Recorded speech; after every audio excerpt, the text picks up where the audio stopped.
Bumigat ang loob ko sa naging desisyon. Sa ayaw at sa gusto ni Anessa, muli kong papasukin ang mundo niya. Pumayag akong sagipin ng anak niya sa dalawang dahilan. Una, ako ang bumanggat. Pangalawa, nakaramdam ako ng lukso ng dugo. Dumagdag sa pagdududa kong pagkakapareho ng blood type namin. 7 years ago, may nangyari sa amin ni Anessa at 7 years old na siya. Nang masilayan kong papasok na nurse para kunin ang dugo ko, natanto kong binibigyan ako ng pagkakataon ng puong may kapal para ayusin ang relasyon namin kahit na konti lang. Sumibol ang pag-asa sa aking puso. Naway mailigtas ko ang anak niya. Pumunta na muna ako sa kantin ng ospital pagkatapos akong makunan ng dugo. Hindi ako uuwi hanggat hindi ko mabalita ang ligtas ang anak ni Anessa. Pasado 5:00 ng hapon, maraming tawag at text ako natanggap mula kay Nicola at James. Si Nicola nagtatanong kung anong nangyari, kung ligtas pa ang batang nabangga ko. Samantalang si James ay puro schedule ng meeting. Dinukot ko ang wallet, nilabas ang black card.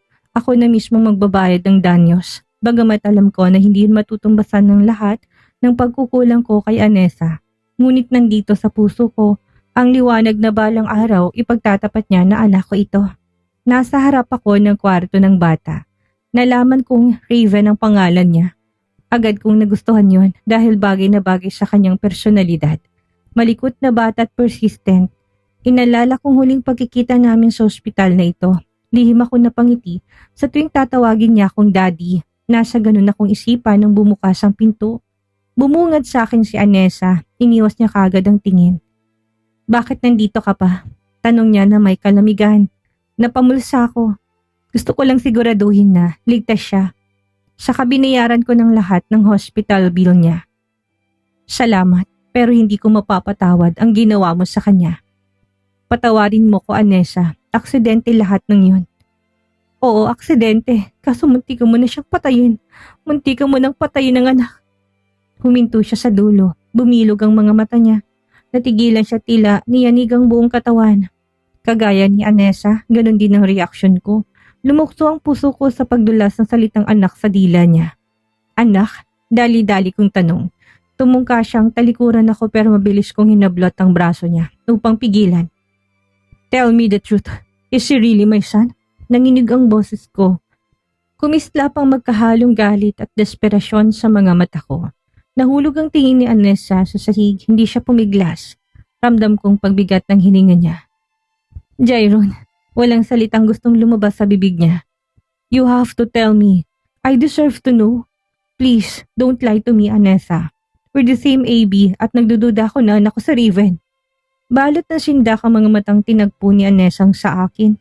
Nagulat siya kung saan ko nalaman ang pangalan nito. Nakausap ko kasi kaninang kaibigan nito na nagngangalang Georgiana. Ito ang guro ni Raven. Naalala kong schoolmate ko ito noong college. Nakakapagtaka dahil hindi niya ako nakalimutan. Oo, anak mo siya. Ano, masaya ka na?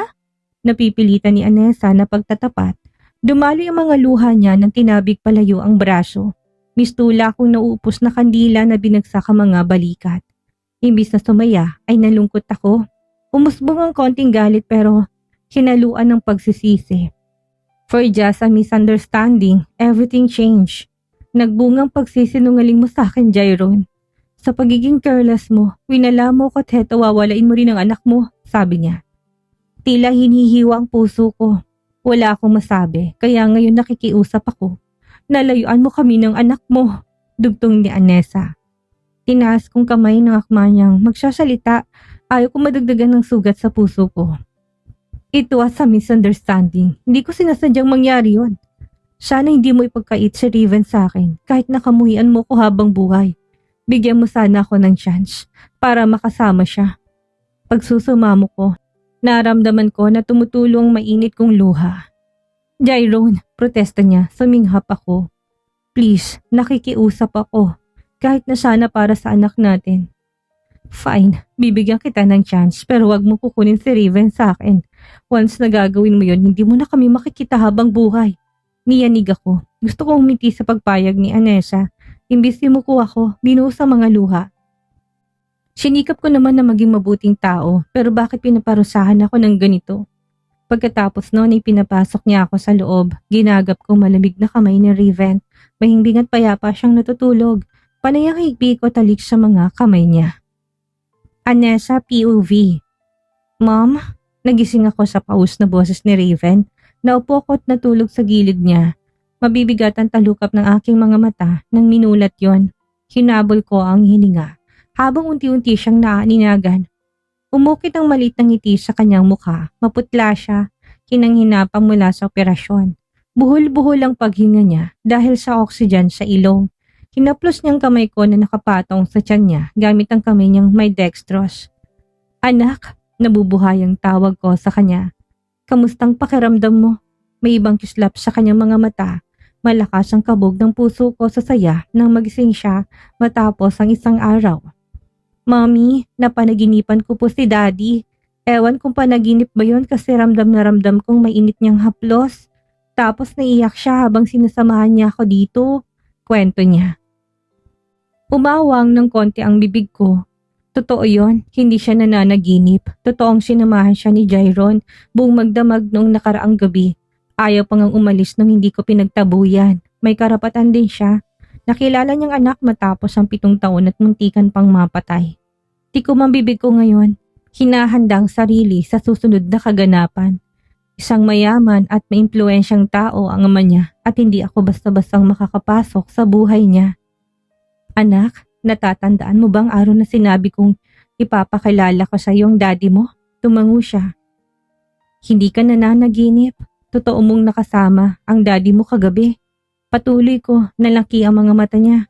Bumakas ang excitement sa expression niya. Hindi siya makapaniwala. Talaga? Sigaw niya.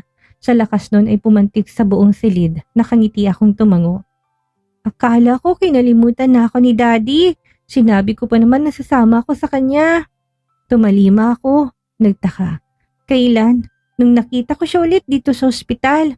Walang patumpik-tumpik niyang deklara. Kung ganon, 2 beses na silang nagkita ni Jairon. Walang rason para kalabanin kong tadhana. Anak, I'm sorry kung hindi ko kagad sinabi sa'yo tungkol sa daddy mo. Pangako, makakasama mo na siya palagi. Wika ko. Masakit man sa loob ko pero pinili kong kaligayahan ni Raven. He deserves to know about his father. Wala akong karapatan na pagkaitan siya. Never mind, Mommy. Ang importante makakasama ko na si Daddy. Kailan kaya ako makakauwi? Abot ang ngiti niya. Akmang babangon pero napakindat siya sa kirot. Sinapo niya ang balakang. Huwag mong pilitin ang sarili mo. Kapag magaling ka na, uuwi na tayo. Understand? Hinawakan ko ang baba niya. Nakangang siyang tumango. Tumaba ang puso ko. Sumilay na rin ang ngiti sa labi ko. Niyakap ko siya at inulanan ng halik sa pisngi. Ang swerte ko na magkaroon ng anak na katulad niya. What do you want to eat? I have an orange here. Tanong ko maya-maya. Pasado 3:00 na ng hapon. Kaninang umaga nandito si Mama. Sinabing babalik siya ngayong hapon para palitan ako sa pagbabantay at makauwi upang makapagpahinga. He pouted. I want an orange. Hindi mapalis ang ngiti ko. He really like oranges. Maski ang inumin o flavor ng dessert. Pati ulam dapat orange chicken. Kinuha ko sa misitang malaking orange at sinimula ng pagbabalat. Kimukwento ako ng kung ano-anong jokes nang bumukas ang pinto. Naiwan sa ereng kamay ko habang inaabot kay Raven ang piraso ng orange. Bumaling kasi ako sa pintuan. Inisip na baka sila Mama at Nova. Iniisip ko rin na sana huwag nilang balitaan si Lolo tungkol dito. Mom, akin na nga yan. Reklamo ni Raven sabay hablot. Napansin niyang na-distract ako. Mumukhang bibig ko ng masilayan ng gwapong mukha at makisig na katawan ni Jairon. Para siyang hinugot mula sa pinapanood kong mga Korean. Aminin ko na naakit ako. Natakam ako sa mga labi niya. Nangulila sa bawat haplos niya. Nasasabik sa yakap niya. Anessa, pagmumura ko't dali-daling tinaboy ang masamang iniisip mula sa sistema ko. Anessa, kung maari, hindi niya natapos nang biglang sumigaw sa Raven. Daddy, ikaw ba yan? Kinukusot niyang mga mata. Kinurap-kurap. Sinisiguradong totoo ang nakikita. Si daddy mo nga talaga yan. Mahina kong kumpirmasyon.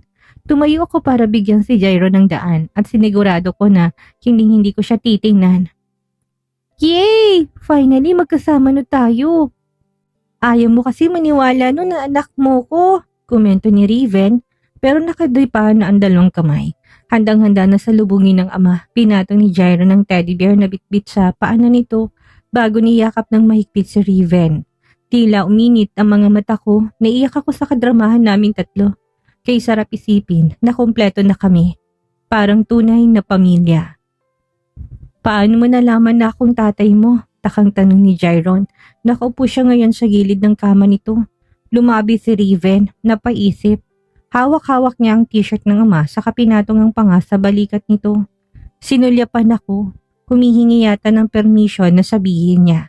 Tipid ng ngiti ang ginanti ko sa kanya. Nakita ko sa magazine na binigay ni mommy sa akin. Kamukhang kamukha ko kaya hindi ko makalimutan ang mukha niyo. Lahat niya. Nahirapan akong huminga. Nandito naman ang tendency ko na hindi marunong magsinungaling. Pigil na tumawa si Jairon. Kinulong buhok ng anak. Maya-may nagtingin na sila sa mata. Nagkwentuhan, nagtawanan, bigla akong nagselos. Mas gusto yata ni Riven ang ama niya kaysa sa akin. Lumipat ako, nakatayo sa gilid ng pinto at pinagmamasdan sila. Ah, are you going to stay with us now? Titira na ba kami sa inyo, Daddy? My heart sank. Ramdam kong pagtakas ng dugo sa mukha ko. Nais kong sumigaw. Hilahin pala yung anak ko na sabihin na hindi yun madali. Na hindi basta-bastang manghimasok ang ama niya sa buhay namin. Subalit na natili sa lalamunan kong mga salita. Wala akong lakas ng loob. Pinisil ni Jairo ng pisngi ng anak. Kung gusto mo, pwedeng-pwede. Ako na rin ang bahala sa pangangailangan mo. I'll get you all the toys you want. Sasamahan kita sa lahat ng trip mo. Okay ba? Bumungis-ngis si Riven, kinikilig sa sinasabi ng ama. Really? Walang halong biro? Oo naman, promise. Hindi mo na kami iiwan ulit ng mommy ha? Inangat niya ang hiniliit. Yeah, I promise. No more leaving. Tumugon naman si Jairon sabay pulupot ng hiniliit nito sa anak. Sumusobra na sila. Pakaramdam ko sa marang dalawang pader sa pagitan ko. My son was looking at Jairon as if he was hero of his story. And Jairon, despite everything, was stepping into that role like he was meant to be there all along. Umalertong puso ko, nasisingot ko na balang araw ikukunin yung anak ko. Mommy, pwede bang tumira si Daddy sa atin? O baka tayo tumira sa kanya? Malaki naman sigurong bahay nila, untag ni Riven. Ani mo hinihiwa ng matalim na kutsilyo. Nasa tono niya napapayag kagad siya kung sakali mang tatanungin siya ng tatay niya kung sasama dito. No, mag-uwelga sana ako subalit biglang bumukas ang pinto sa likod ko, sabay kaming napaharap doon. Oh, reaksyon ni Nova. Nabaguhan siya sa eksena. Nakita lang naman ng gwapong si Jairon. Sumunod na pumasok si Mama Amelia. Kumusta nga po ko? Huminto siya nang mapuna si Jairon. Napapikit ako. Humugot ng hangin tapos bumuga. Nalilito kung paano harapin ang sitwasyon. Yung tipong nakakailang. First time siguro silang makakita ng malamodalong lalaki. Hindi sila makapaniwala na na-inlove ako dito. Ang masaklap ang mato ng anak ko. Kakagising lang ho ni Raven, dagli ko. Malanding kinikisap ni Novang pilik mata, kinilig sa bisita kong Yomi. Sino siya? Anang niya. Winisikan ko siya ng masamang tingin. Ama ng anak ko, may problema? Niinis kong tugon. Anak, may hindi ka sinasabi. Nagtatampong usal ni Mama na tila maanghang natingin kay Jairon. Ipapaliwanag ko sa iyo mamaya, Mama, sabi ko. Paano niya nalaman na nandito ka? Tanong niya ulit. Bumuntong hininga ko. It's a long story. Ang mahalaga na kilala na ni Riven ang ama niya. Tugon ko. Nasa tonong pagkatalo. Lola! Look! Nagkita na kami ni Daddy! Masayang tawag ni Riven kay Mama. Mabilis na tumayo si Jairon. Akmang kukunin ang kamay ni Mama para magmano kaso hindi nito binigay. Nasaktan ako ng slight sa inasal niya. Diba sabi mo, hindi ka na? Ma, explain ko po mamaya. Mahaba-haba ito. Sorry, hindi ko kagad sinabi sa'yo. Pamumutol ko. Hi, nice meeting you. Ikaw palang tatay ni Riven, kaya pala tiso itong pamangkin ko. Siya nga pala, anong pangalan mo, future cousin-in-law? Tanong ni Nova. Kinindatan pa ako ng gaga, nahiwagaan ako sa biglaan niyang pagbabago. Jairon Parker, kagad na lahat ni Jairon, naglaglag ang panga ni Mama. Maraming question mark ang nagliparan sa mukha. Isang Parker? Nakalimutan mo na ba? Sinabi ko diba sa'yo noon na Parker ang nakabuntis sa akin. Niinip kong buwelta. Nandito naman tayo sa usapang walang patutunguhan. Anessa, anong ibig sabihin nito? Isang Parker ang ama ng apo ko? Paano ka nga? Paano kung anak ito ni Mateo Parker? Nangihimutok na saad ni Mama. Imposible naman yun. Magkapareho lang sila ng apelido. Baka, what do you know about my father? Inosenteng usisa ni Jairon. Tila gumuho. Ang mundo nang marinig ko yon, naging paralisado ang katawan ko. Bumilis ang tibok ng puso ko sa pagdududa. Kung ama niya si Mateo Parker, may posibilidad na magkapatid kami. Half-brother ko siya. Nakipagtalik ako at nagkaanak sa half-brother ko. Nakakahiya. Ang bababoy namin. Nakakadiri. Totoo, anak ka niya? Nautal na tanong ni Mama. Pati siya hindi makapaniwala.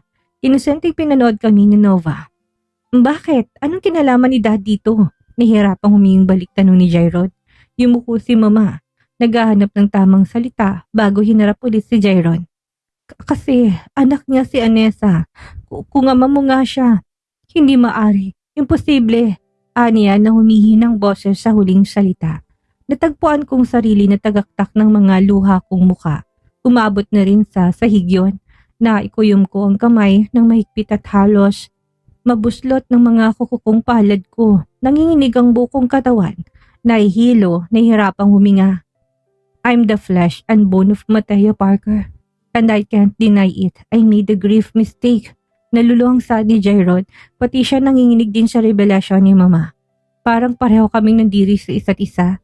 Incest ang ginawa namin, hindi ba? Wala kayong kasalanan dito. Pareho ninyong hindi alam ang pagkatao nyo. Tura ni Mama, sinisikap niyang inahin kaming pataas. Natuliro si Nova, naging bato sa tabi. Sinilyapan ko si Raven, inosente at walang kaalam-alam sa pangyayari habang nilalarong teddy bear na niregalo ng ama niya. Ngayong masaya na sana siya ulit ay kagad naman kaming biniyayaan ng kamalasan, isang masakit na rebelasyong puputol sa binubuo niyang pamilya. Pero huli ng lahat, may nangyari sa amin at nagbunga yon. Mahinang bulong ni Jairon. Nasa tono na gusto niya kaming takasan, hindi niya rin kayang harapin ang sitwasyon ngayon. I'm sorry, kasalanan ko. Inakit kita noon at hindi inalam ang pagkatao mo. Sapat na sa akin malaman na isa kang varsity player ng basketball at makipagrelasyon sa'yo. Pagdadahilan ko, namamaos na rin sa kakaiyak. Nagawa na natin at isa lang din ang alam kong solusyon ngayon. Ang itago kayo ni Raven. Hindi nila pwedeng malaman ito. Masisira kong reputasyon ng kumpanya. Naghihinayang na suggestion ni Jairon. May punto siya, wala rin akong karapatang umalma. Nabuo namin si Raven na hindi alam na magkadugo kami at isang malaking kasarian yon ng kumpanya pati na rin ang pamilya niya. Kung anong gusto mo, anas ko. Nanlambot ang tuhod ko. Ilang segundong ibibigay na ito. Gaya ng iniisip ko, sumalpak ako sa sahig. Umiyaw, nilabas ang matinding galit. Para akong baliw. Para akong niloko ng scammer. Ang lalaking minahal ko. Ang ama ng anak ko, parehong dugong nananalaytay sa ugat namin. Ang ganda naman ng prank mo, o Diyos ko. Yung papaayos sa sanang relasyon namin saka naman guguluhin. Anessa, sigaw nila. Unang lumapit si Jairon sa akin. Akma niya akong tutulungan, hindi ko maninagan ang mukha niya.